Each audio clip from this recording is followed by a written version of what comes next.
En Provence, au début des années 70, l'industrie navale, qui comprend la construction et la réparation navale, faisait vivre plus de 35 000 familles dans les chantiers de Port-de-Bouc, de la Seyne-sur-Mer, de La Ciotat et de l'Arsenal de Toulon.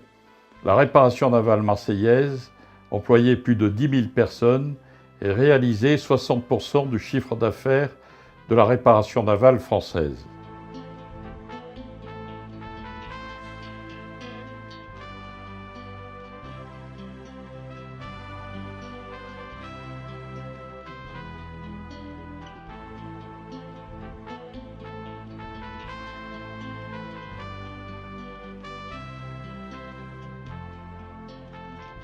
La liquidation du groupe Terrain en 1978 sonna le glas de cette industrie dont la construction navale lourde disparut définitivement à La Ciotat et la Seyne-sur-Mer avec la liquidation de Normed en 1989 dont l'État était majoritaire.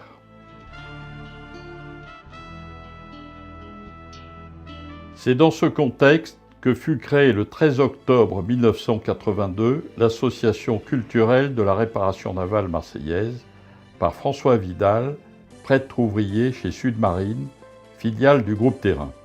Aidés d'une trentaine de compagnons, leur objectif était de présenter les différents métiers liés à cette industrie, de montrer les installations portuaires et de valoriser le savoir-faire phocéen, connu depuis le XIIIe siècle en Méditerranée, où les calfats avaient une excellente réputation.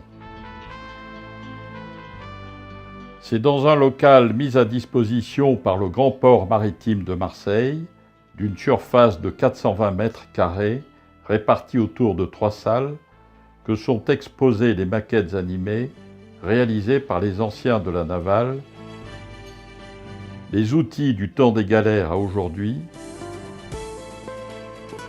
différents moteurs dont un à vapeur de 250 chevaux pour un poids de 10 tonnes, construit en Hollande en 1932, qui équipait la Samson, le plus puissant ponton-grue au monde, capable de lever des colis de 540 tonnes.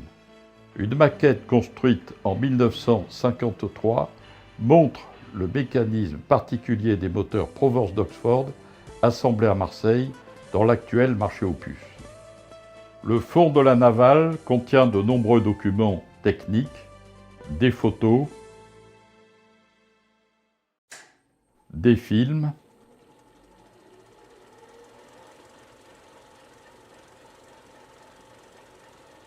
dont la série Paroles vivantes, témoignages d'anciens de la navale. Qu'est-ce que vous pensez de ce métier? Je l'ai aimé. On était vraiment des copains, on avait tous 20 ans, quoi. On allait travailler plutôt pour le plaisir. La formation, la formation, la formation. Je leur souhaite la même chose à cette jeunesse. Ces enregistrements se poursuivent aujourd'hui. Une bibliothèque est à la disposition du public. Des ateliers de maquettes et de matelotage sont proposés. La richesse de ce fonds, unique, inspire historiens et scénaristes pour la création de capsules temporelles, voyages immersifs dans cette industrie, préfiguration d'Immersium, projet soutenu par la navale.